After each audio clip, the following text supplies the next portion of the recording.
गुण नहीं तो रूप व्यर्थ, भूख नहीं तो भोजन व्यर्थ, और साहस नहीं तो तलवार व्यर्थ, और आपका ध्यान नहीं तो मेरा भाषण व्यर्थ.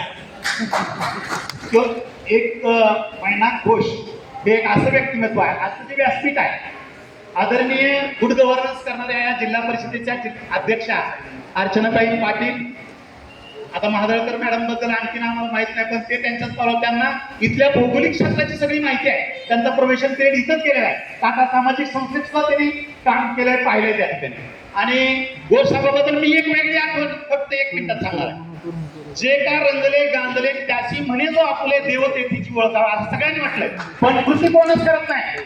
या व्यक्तीने जाताना दिव्यांग माणसाच्या जी मुलं आहेत दिव्यांग, त्या 200 लोकांना शेष मधून 20-20 हजार रुपये एकटी केली. आणि त्याचे जे वाटप होतं, ते आपले हे जे आहेत पोस्टातले, त्या वाटपाच्या कार्यक्रमाला मी गेलो.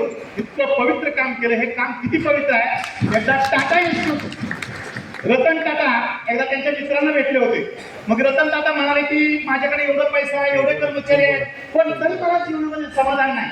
गोड साहेब, मला टाटांनी सांगितलं की माझ्या जीवनामध्ये सगळं आहे, ऐश्वर्य आहे, मी लोकांना एवढे काम दिलं, पण मी समाधानी नाही.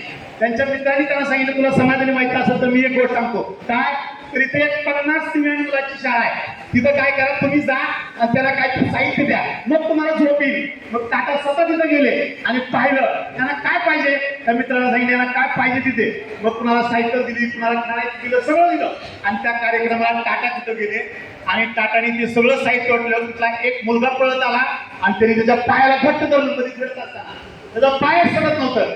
टाटांना वाटलं की आपण यांना काहीतरी कमी दिलंय, त्यांना काहीतरी कमी दिलंय. त्याला विचारलं अजून काय पाहिजे तुला. मला दुसरं काहीच नको, मला तुमचा चेहरा बघायचा आहे. कशासाठी तर मला तुम्हाला स्वर्गात येऊन टाकायचं आहे. असं पवित्र काय माणसाने केलं, म्हणून त्यासाठी एकदा सभागृहाने दूर जात आहे. काही बघत नाही, म्हणतात सगळेच पुढे आले पाहिजेत. आणि आपल्या बायकोला आपण कोणी पिढी म्हणून देत नाही. त्या अर्चनाताई पाटील यांनी दाखवून दिलं की महिला पुढे आल्या पाहिजेत, पण तेव्हा आपली बायको नको, दुसरे पुढे आले पाहिजेत, दुसऱ्याच्या शिवाजी जन्माला पाहिजे. अशी भूमिका असणारी माणसं ही व्यासपीठावरची नाही. त्यांना सलाम करतो आणि आपल्या कार्याला नतमस्तक होतो. एक शिक्षक मला यांना भेटत होता, तो फक्त सरांच्या पाया पडत होता. ते पाया पडत होते, मी घरी जाऊन आलो त्यांच्या. का तर त्यांनी केलेलं निष्फळ काम हे आयुष्यात शिक्षण क्षेत्रात केलेलं पवित्र काम आम्ही कधीही आयुष्यात तर विसरणार नाही. आणि तुमच्या कार्याचा त्यागाचा सलाम आम्ही या जगामध्ये गाजवू.